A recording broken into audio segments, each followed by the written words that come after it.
दोस्तों एक बार फिर से स्वागत है प्रजापति न्यूज में। दोस्तों दुनिया बदल रही है। मिलिट्री पावर को टेक्नोलॉजिकल एडवांसमेंट के रूप में देखा जाने लगा है। इसलिए ईरान ने अपना लेटेस्ट ड्रोन लॉन्च करके दुनिया से टक्कर लेने का फैसला कर लिया है। मोहाजेर 10 नाम के इस ड्रोन की चर्चाएं पूरी दुनिया में चल रही है। कहा जा रहा है कि ये इजराइल के लिए सबसे बड़ा खतरा बनकर सामने आएगा।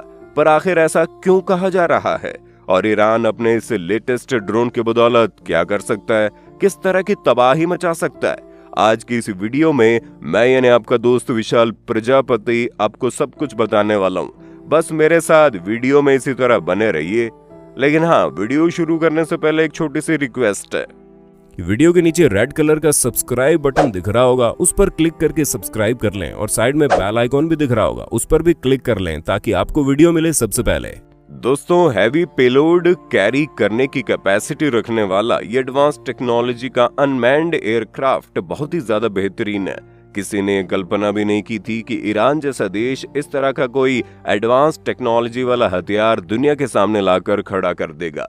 और इसी के साथ ही कई सारे सवाल खड़े होते हैं कि ईरान के मिलिट्री एडवांसमेंट को देखकर दुनिया और खास करके इजराइल किस तरह से रिएक्ट करता है। असल में दोस्तों जब से इजराइल ने ईरान के ऊपर ये इल्जाम लगाया है कि वो अपने देश में अटैक करने के लिए फंडिंग देता है, तब से ईरान और इजराइल के बीच कुत्ते बिल्ली की जंग शुरू हो गई है। हालांकि दोनों देश पहले से एक दूसरे को नापसंद करते थे, लेकिन अब इनके बीच ये खटास जंग में बदलने को तैयार है। तभी तो अपने नए मोहाजेर 10 ड्रोन को इस्लामिक रिपब्लिक स्टेट मीडिया बहुत ही ज्यादा प्रमोट कर रही है कि कैसे ये ड्रोन बड़े आराम से 2000 किलोमीटर की रेंज तक पहुंच सकता है। और इस अनमैन्ड एयरक्राफ्ट की एडवांसमेंट ईरान की अटैकिंग एबिलिटी को और ज्यादा बढ़ा देती है, क्योंकि कहा तो ये भी जा रहा है कि इस ड्रोन की रेंज ईरान के बॉर्डर के भी पार जा सकती है। और अगर ईरान इस एयरक्राफ्ट का इस्तेमाल करके जंग शुरू करता है तो मिडिल ईस्ट में पावर का बैलेंस पूरी तरह से बिगड़ जाएगा। ये एयरक्राफ्ट 300 किलोग्राम का पेलोड उठाने में कैपेबल है, जिससे बात तो साबित होती है कि ईरान जंग के लिए खुद को तैयार कर रहा है और वो डिफेंस में नहीं बल्कि ऑफेंस में खेलने की रणनीति बना रहा है।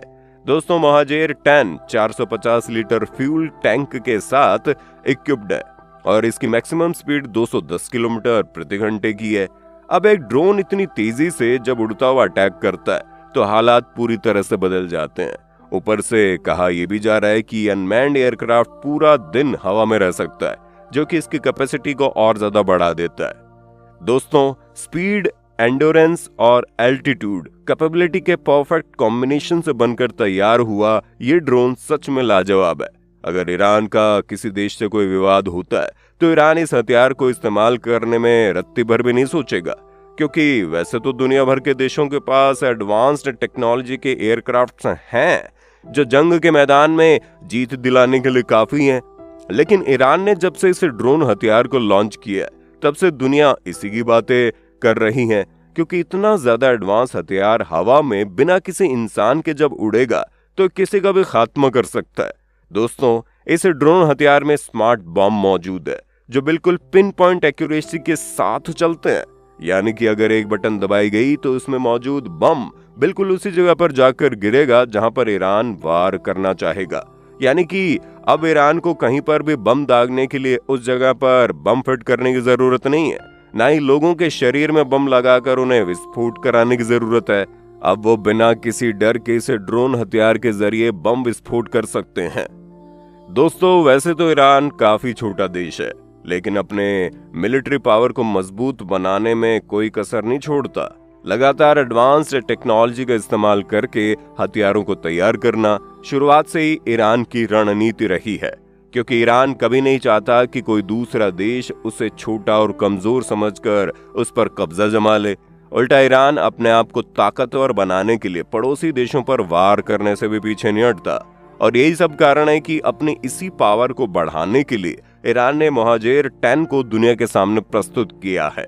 ये ड्रोन हथियार 24,000 फीट के एल्टीट्यूड पर उड़ान भर सकता है। इस ड्रोन की मैक्सिमम फ्लाइट एंडोरेंस 24 घंटे की है, यानी कि अगर इसे जंग पर उतारा जाए तो ये 24 घंटे लगातार दुश्मन की खटिया खड़ी करने के लिए तैयार रहेगा। और इसके रेंज के बारे में हम आपको बता ही चुके हैं कि कैसे अपनी रेंज के साथ western Asia, central Asia, south Asia, south eastern Asia और पूर्वी यूरोप तक जा सकता है। यह हथियार हर तरह की ज्योग्राफिकल कंडीशन में लड़ने के लिए तैयार रहता है, जहां इसके अंदर 6 मिसाइल और 4 हार्ड पॉइंट लगे हुए हैं, जो एक के बाद एक धड़ाधड़ दुश्मन पर वार करने के लिए तो बनाए गए हैं। अब सवाल ये आता है कि ईरान के इतने हाई टेक्नोलॉजी वाले एयरक्राफ्ट को लॉन्च करने पर दुनिया पर क्या असर पड़ेगा। तो दोस्तों, दुनिया पर इसका कोई खास असर नहीं पड़ने वाला, क्योंकि ईरान बिना मतलब किसी भी देश से केवल एक ड्रोन के बलबूते पर लड़ाई नहीं कर पाएगा। खास तौर पर अमेरिका जैसे देश से सीधा टक्कर लेना तो ईरान के बस की बात नहीं है, और ना ही इसका भारत पर कोई असर पड़ेगा, क्योंकि भारत और ईरान के रिश्ते तो ठीक ठाक ही हैं और हमारे भारत के पास भी हथियारों की कोई कमी नहीं है। इसलिए ईरान भारत को भी कभी नहीं छेड़ना चाहेगा। लेकिन इजराइल जैसे दुश्मन देश को डर जरूर लग रहा होगा। दोस्तों, जब से इजराइल और फिलिस्तीन के बीच की जंग चल रही है तो कई सारे देशों ने इस जंग को लेकर अलग अलग बातें कही, और ईरान हमेशा से इजराइल को खबरदार करता जा रहा है कि अगर उसने इसी तरह बम विस्फोट करना जारी रखा तो उसे ईरान से निपटना पड़ेगा, क्योंकि इजराइल द्वारा गाजा स्ट्रिप में होने वाला अटैक बहुत ही ज्यादा खतरनाक रहे हैं, जिसने हजारों लोगों को बेमौत मारा है। और ईरान ये बिल्कुल नहीं चाहता कि इजराइल इसी तरह मासूम लोगों की जान लेता रहे। इसलिए उसने इजराइल को खुलेआम चुनौती भी दे डाली है, जिसके जवाब में अभी तक इजराइल ने कुछ नहीं कहा। लेकिन हाँ, जब से ये ड्रोन हथियार लॉन्च हुआ है तब से इजराइल की हरकतों पर थोड़ी बहुत लगाम तो लगी है, पर देखने लायक होगा कि इजराइल क्या करता है, क्या अपनी जंग जारी रखता है या फिर नतीजा कुछ और ही निकलता है। वैसे आपका इतने एडवांस टेक्नोलॉजी वाले हथियार के बारे में क्या कहना है, कमेंट में बताइए ना। और इसी तरह की वीडियोस को देखते रहने के लिए हमारे चैनल को लाइक, शेयर, सब्सक्राइब करना ना भूलें। और हाँ, हम फिर मिलेंगे नए वीडियो में, तब तक के लिए जय हिंद, जय भारत। दोस्तों, आपकी स्क्रीन पे 2 और वीडियोस दिख रही हैं, जिसे देखने के लिए आप इस स्क्रीन पर क्लिक करें। दोनों देखिएगा, बहुत अच्छी वीडियो बनी है।